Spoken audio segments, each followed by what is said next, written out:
Mike fucking Shanahan, shut the fuck up, Denver Sports Talk Radio.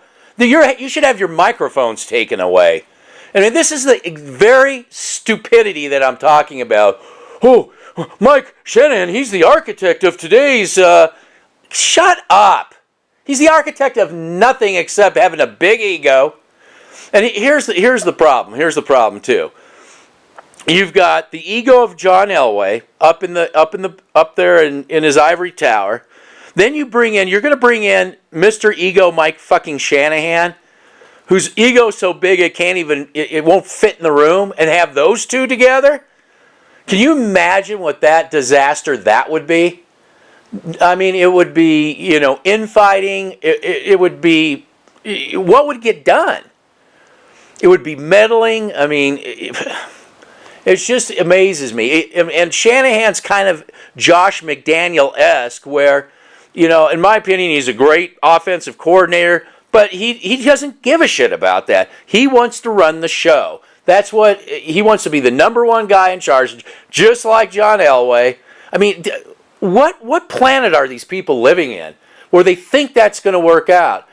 And the fact is, if you like 9-7, and that was the argument again that these idiots on Sports Talk Radio in Denver are giving.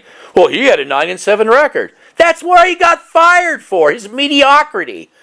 He's Fisher, He's just another Fisher, Coach Fisher.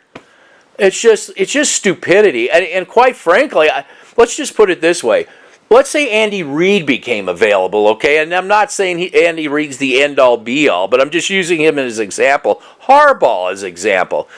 Why would any of those kind of coaches, that you may be able to do a notch better than Mike fucking Shanahan, why would they come to Denver, okay, when they've got an egotistical vice president looking over their shoulder, going through the play-by-play, meddling in with their coaching staff?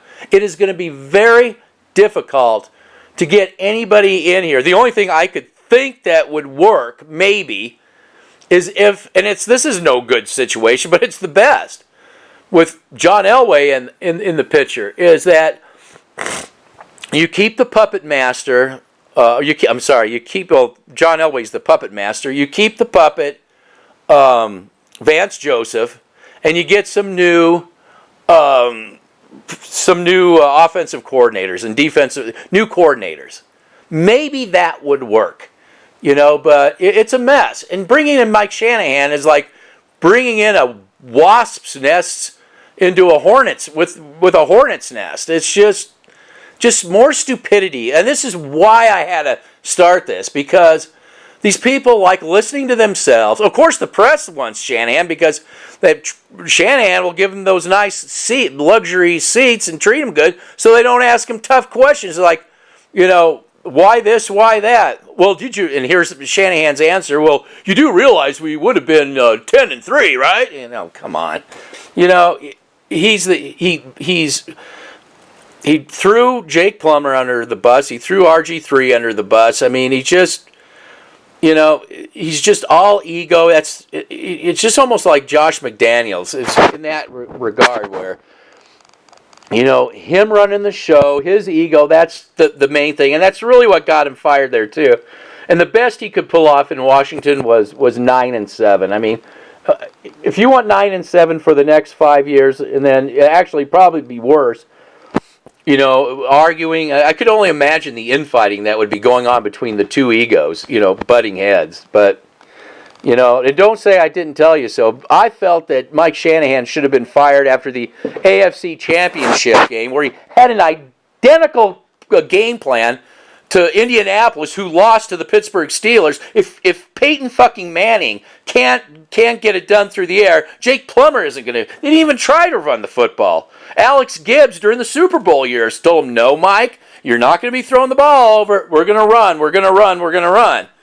There's going to be nobody there to put a leash on Mike Shanahan. So enough already. It's just stupidity. More stupidity coming out of the echo chamber.